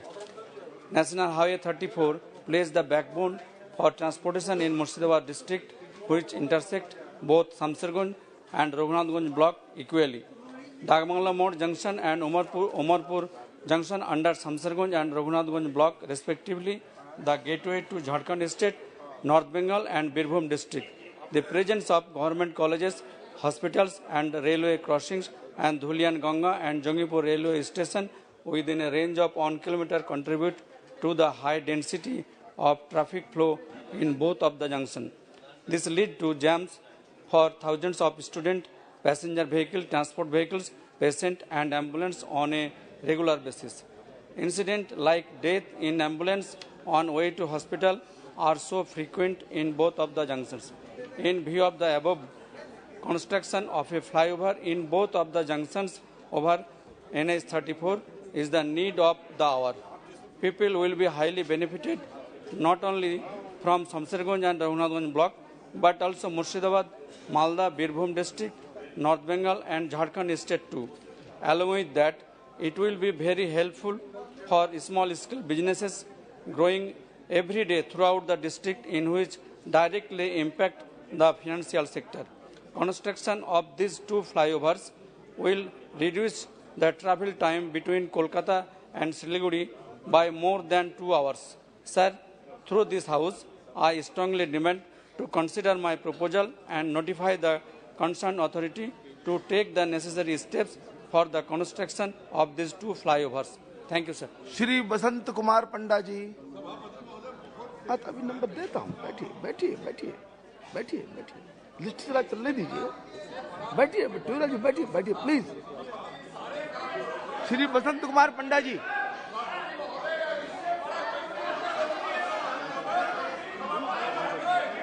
Basant Kumar पंडा जी, कुछ record में नहीं जा रहा है, आपको अवसर देंगे please. माननीय सभापति महोदय, मैं आपको बहुत बहुत धन्यवाद देता हूं, आभार व्यक्त करता हूं कि शून्यकाल के दौरान अभी मुझे बोलने का मौका मिला। मेरा लोकसभा क्षेत्र कालाहांडी और नयापारा जिला दोनों को मिलाकर के है और दोनों आकांक्षी जिले हैं। यहाँ से प्रतिदिन हजारों की संख्या में लोग चिकित्सा, उपचार, छुट्टियां मनाने के और शादी विवाह तो खरीदारी करने के लिए विशाखापट्टनम आना जाना करते हैं। कालाहांडी जिला विशाखापट्टनम शहर के ऊपर बहुत निर्भर है, लेकिन यहाँ से विशाखापट्टनम तक कोई सीधी ट्रेन नहीं है, जिसके लिए क्षेत्र के निवासियों को आवागमन में बड़ी कठिनाई होती है। इसीलिए कालाहांडी जिला के जूनागढ़ से विशाखापट्टनम के लिए प्रतिदिन एक डीएमयू ट्रेन आरंभ की जाए, जो सुबह जाए और शाम को वापिस आ जाए। एवं और निवेदन है कि नुआपड़ा रेलवे स्टेशन, जो कि एक जिला मुख्यालय है, आकांक्षी जिला है, यहाँ पर दिल्ली आने के लिए समता एक्सप्रेस आती है लेकिन रुकती नहीं है। उसका स्टॉपेज किया जाए। लांजीगढ़ वेदांत एल्यूमिना फैक्ट्री का मुख्य रेलवे स्टेशन है, जहां पर हीराखंड एक्सप्रेस का भी स्टॉपेज की व्यवस्था की जाए। और आपके माध्यम से मैं माननीय मंत्री को निवेदन करता हूं कि ये मांगों पर विचार करें और तुरंत निर्णय लें। धन्यवाद। श्री संजय जायसवाल जी। बिहार में सरकार द्वारा प्रायोजित 37 हत्याएं हुई हैं। बिहार में शराबबंदी है और 2016 से हम लगातार यह उठाते रह रहे हैं कि यह पूरा पुलिस के मदद से, पुलिस के द्वारा प्रायोजित जहरीली शराब और शराब का पूरे बिहार में घर घर वितरण हो रहा है। माननीय मुख्यमंत्री जी संज्ञान नहीं लेते हैं और यह कहते हैं जो शराब पिएगा मरेगा, जो शराब पिएगा वो मरेगा, जो शराब पिएगा वो जेल जाएगा और जो शराब बेचेगा वह हमारा टिकट पाएगा, हमारा उम्मीदवार होगा। पुलिस पर कोई कार्रवाई नहीं होगी, किसी सीनियर अफसर पे आज तक कोई कार्रवाई नहीं हुई है। इस 37 हत्याओं का जिम्मेवार बिहार सरकार है और इस तरह की 15 से ज्यादा घटनाएं बिहार में हो चुकी है जो मीडिया के सामने है। इसके अलावा प्रतिदिन 3-4 व्यक्तियों की हत्याएं होती है। पुलिस कहता है कि तुम्हारा पूरा खानदान को हम जेल भेज देंगे अगर तुम इस बात को बाहर जारी करोगे। मेरा आपके माध्यम से अनुरोध होगा कि कृपया कर, एक तो नीतीश कुमार जी जिस तरह से विधानसभा में बात करते हैं वह मानसिक संतुलन खो चुके हैं। केंद्र सरकार को बिहार की कानून व्यवस्था पे संज्ञान में लाना चाहिए और इन 37 हत्याओं का जिम्मेवार महागठबंधन की बिहार सरकार के ऊपर शीघ्र कार्रवाई भी करनी चाहिए और उन पुलिस अफसरों पे कार्रवाई करनी चाहिए जो शराब बेचने वाले हैं। वह सैकड़ों करोड़ के मालिक हो गए। जो शराब के साथ जो ये पुलिस प्रायोजित है, पुलिस 10,000 करोड़ कमा चुकी है। इन सभी पर और मुख्यमंत्री पर कार्रवाई होनी चाहिए। मेरा आपके माध्यम से सरकार से स्लिप भेज दीजिए जो संबद्ध करना चाहते, प्लीज बोल दिया है। धन्यवाद अध्यक्ष महोदय।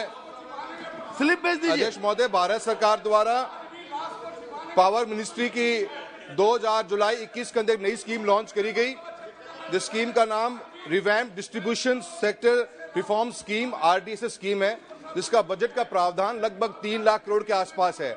इस स्कीम का मकसद यही था कि जो स्टेट्स के अंदर पावर सेक्टर में जो डिस्ट्रीब्यूशन लॉसेज हैं, इंफ्रास्ट्रक्चर को मजबूत करना है, उसको भी पैसा खर्च किया जाए। सर, मेरा आपके माध्यम से ये अनुरोध है कि राजस्थान सरकार को भी इस स्कीम के तहत 8,500 करोड़ रुपए का बजट सैंक्शन हुआ है, पर जुलाई 2021 की लॉन्च हुई स्कीम आज तक राजस्थान में पूर्णतः लागू नहीं हुई। और इसी स्कीम का एक बहुत बड़ा पार्ट ये भी था कि इस स्कीम के अंदर एक डिस्ट्रिक्ट इलेक्ट्रिसिटी कमेटी बनानी थी, जिसका अध्यक्ष एक सांसद होता है, वो आज तक उस कमेटी गठन नहीं किया गया। सर, मैं आपसे कहना चाहता हूं, मेरे क्षेत्र चूरू के अंदर पूरा एक जो बेल्ट है सरदार शहर, सुजानगढ़, बिदासर, रोहतंगगढ़ का, जिसके अंदर इलेक्ट्रिसिटी की बहुत बड़ी रिक्वायरमेंट है, क्योंकि कुएं बहुत ज्यादा बन गए हैं, हम एग्रीकल्चर में बहुत आगे बढ़ रहे हैं। पर प्रॉब्लम यह है सर कि इस स्कीम्स के लिए हमारे पास में बैक एंड का इंफ्रास्ट्रक्चर नहीं है।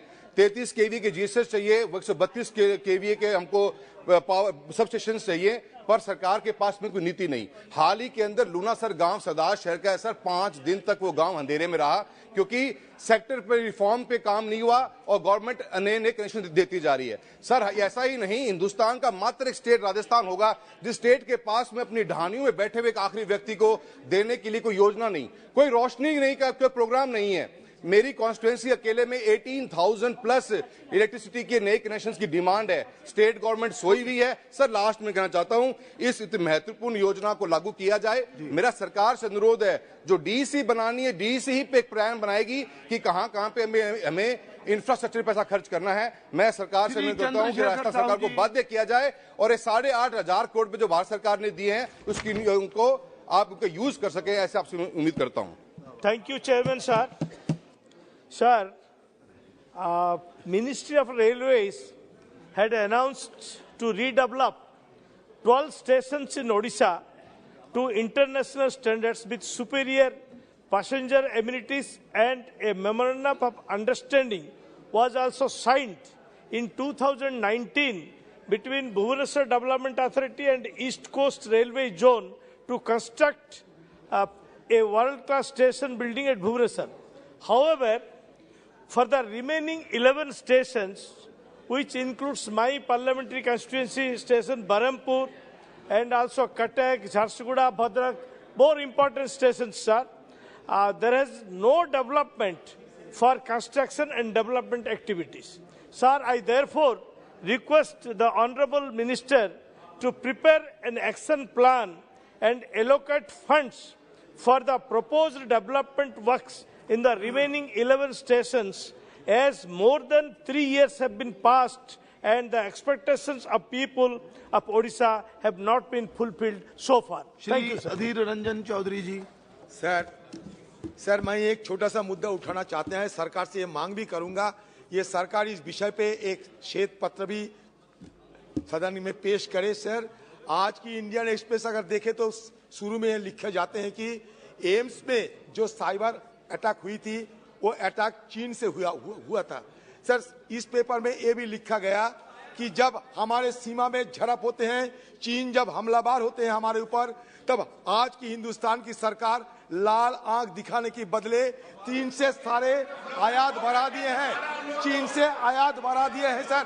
तो ये सर, ये देखते हुए हमें लगता है कि ये सरकार की मंशा क्या है। सर देखिए सर, अमेरिका के साथ हमारा जो ट्रेड होते हैं सर, उसमें हमारे गिरावट आते हैं, लेकिन चीनी के साथ हमारा जो ट्रेड होते हैं वो चीनी फायदेमंद होते हैं सर। तो जब चीनी सरकार हम पे हमला कर रहे हैं, हिंदुस्तान की तबाह करने का कोशिश कर रहे हैं, तो चीन की मदद करने की क्या जरूरत है? सुशील कुमार सरकार से पूछना चाहते हैं। नहीं, धन्यवाद हमारे सुशील कुमार सिंह जी, श्री सुशील कुमार सिंह।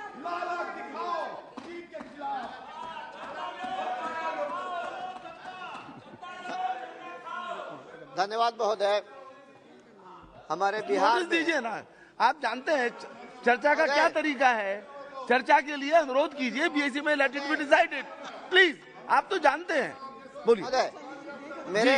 मेरे बिहार में, दक्षिण बिहार में या उत्तर बिहार में भी, पूरे बिहार में इस वर्ष अनावृष्टि के चलते धान की फसल मारी गई, अकाल की स्थिति आ गई।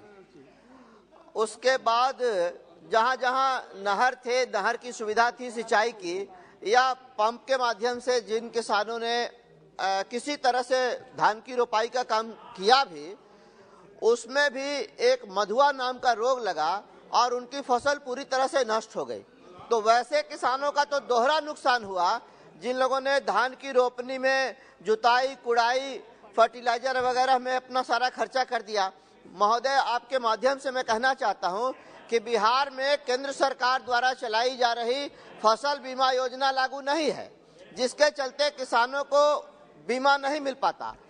और बिहार सरकार की स्थिति यह है, बिहार सरकार से तो कोई उम्मीद नहीं है। बिहार सरकार तो जहरीली शराब पिलाकर सामूहिक हत्याएं करा रही है। इसलिए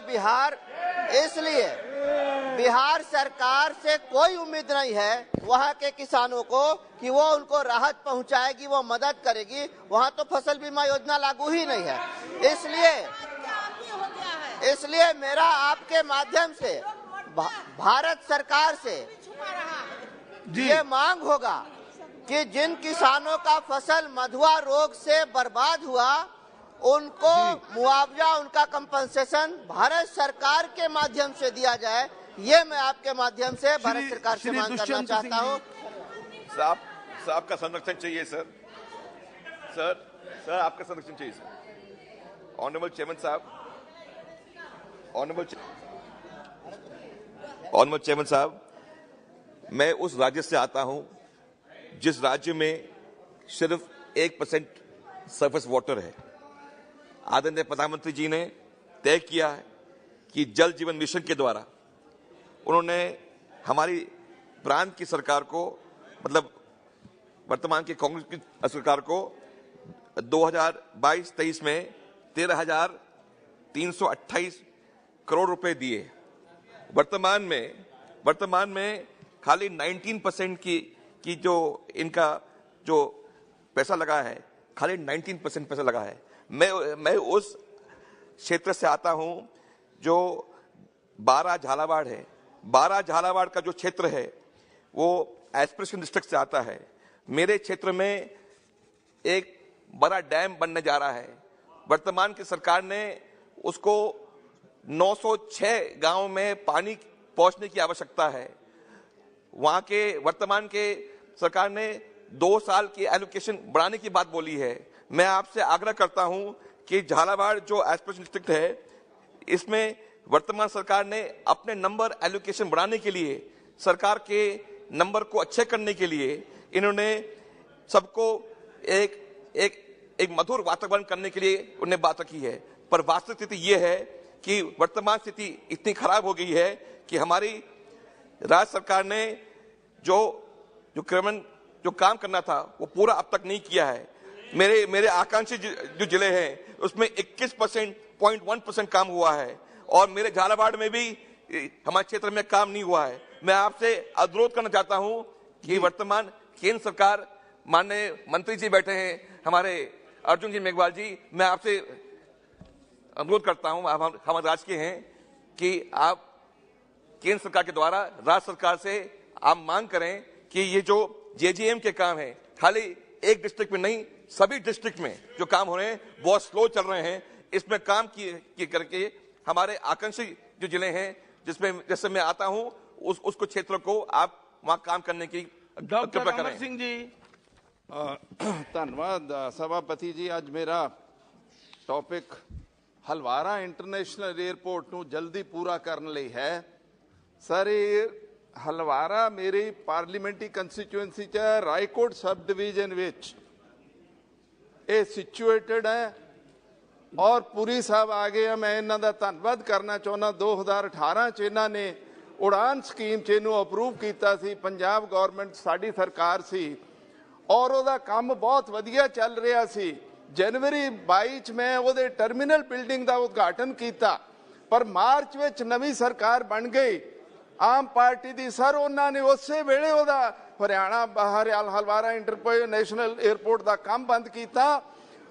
मैं फिर civil aviation minister Jyotiraditya Scindia ji को बेनती की कि साहब तुसी आप 40-50 करोड़ रुपया लगा दिओ, उन्होंने गप्पा मारनिया करना नहीं आ।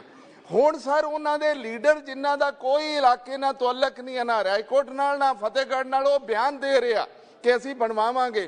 पर मैं केंद्र सरकार ने, ये केंद्र सरकार का प्रोजेक्ट है, पंजाब सरकार का कोई कोऑपरेशन नहीं मिल रहा। मैं बेनती करना चाहना कि अपने कंट्रोल च लैके हलवारा इंटरनेशनल, क्योंकि वो 2 सेंटर पॉइंट आ सारे पंजाब दा, लुधियाना बिट्टू जी का इलाका नाल लग्या होया, बहुत ही इंपॉर्टेंट प्रोजेक्ट आ, ओनू पंजाब सरकार ते ना छड्डिया जावे, केंद्र सरकार अपने खाते चो 40 करोड़ रुपया दे के ओनू बनवा दो, ये मैं बेनती करना चाहना।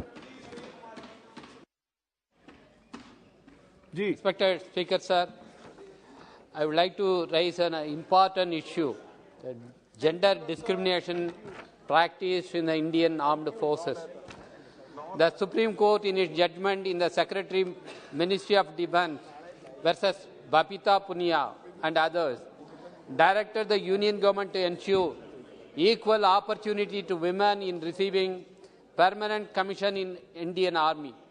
While critiquing arguments forwarded by the government as being rooted in gender stereotypes, as recently as 21st November 2022, the Supreme Court has issued notice regarding implementation of the Babita Punia judgment. In light of the same, I humbly request the steps be taken to substantially implement the Babita Punia judgment in the functioning of the Indian Armed Forces.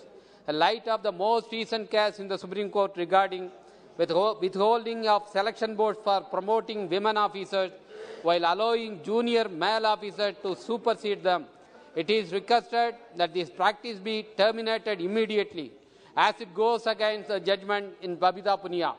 Further, there are any segments of the Army, such as combat units, that are unreasonably inaccessible to women aspirants.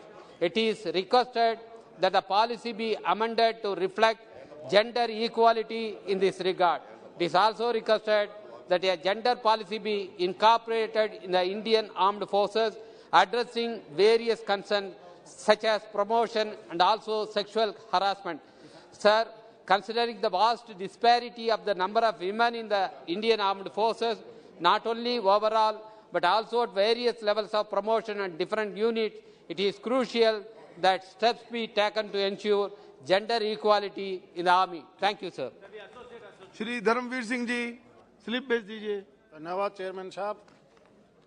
मेरा लोकसभा क्षेत्र राजस्थान के 6 डिस्ट्रिक्टों के साथ लगता है, हनुमानगढ़, चूरू, जयपुर, सीकर, झुंझुनू, और पता नहीं क्या किस्मत है कि हमारे को एनसीआर में शामिल कर रखा है। एनसीआर का हमें कोई फायदा नहीं मिलता, उल्टा जो कंडीशन, जो अड़चने कनाट प्लेस में है वही मेरे सिवानी में है, वही नांगल चौधरी में है। तो मेहरबानी करके जनप्रतिनिधि, चाहे वो विधानसभा के हों, पंचायत के हों या जिला हम पार्षद हों, हम कई बार भारत सरकार के मंत्रियों से मंत्रणा कर चुके हैं। मेहरबानी करके इस हमें एनसीआर से बाहर निकालो ताकि हमारा काम सुचारू रूप से चल सके। क्योंकि हम पुरी साहब से भी मेरी प्रार्थना है कि पुरी साहब बाद में बात करना आप सहयोगी से, और क्योंकि समय भी 12:30 बज चुके हैं, टाइम कम है। मेरी प्रार्थना है पुरी साहब आपसे, पुरी साहब आपके माध्यम से मेरी प्रार्थना है कि हमें एनसीआर से बचाओ। मेरा तो 200 किलोमीटर दूर का एरिया है, राजस्थान के साथ लगता है। हमें आपसे एक भी पैसे की मदद नहीं मिली है इस बोर्ड के माध्यम से। उल्टी अड़चने ज्यादा हैं ताकि हरियाणा प्रदेश भी आगे बढ़ सके। 70% हरियाणा का कुछ इंफ्रास्ट्रक्चर बना होगा। आज एनसीआर में ले रखा है। बहुत बहुत धन्यवाद। श्री दुलाल चंद गोस्वामी जी। धन्यवाद सभापति महोदय। मैं बिहार राज्य अंतर्गत कटिहार संसदीय क्षेत्र में NH 31 फुलवड़िया चौक से राज्य राजमार्ग डिस्ट्रिक्ट मेजर रोड जो बराड़ी प्रखंड के कारागोला गंगा घाट तक जाती है और बीच में गंगा नदी उस पार भागलपुर जिला के पीरपैती जो NH 80 के पास जाकर मिलती है।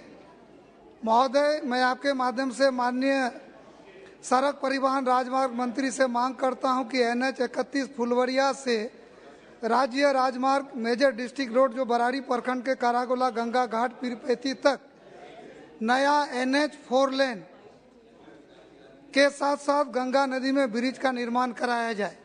इसका निर्माण हो जाने से बिहार, झारखंड, पश्चिम बंगाल सहित पड़ोसी देश नेपाल तक जुड़ जाएगा। इसका निर्माण हो जाने से आवागमन सुचारू होगा, व्यापार और रोजगार का अवसर बढ़ेंगे और उस क्षेत्र के लिए बहुत महत्वपूर्ण है। ये मैं भारत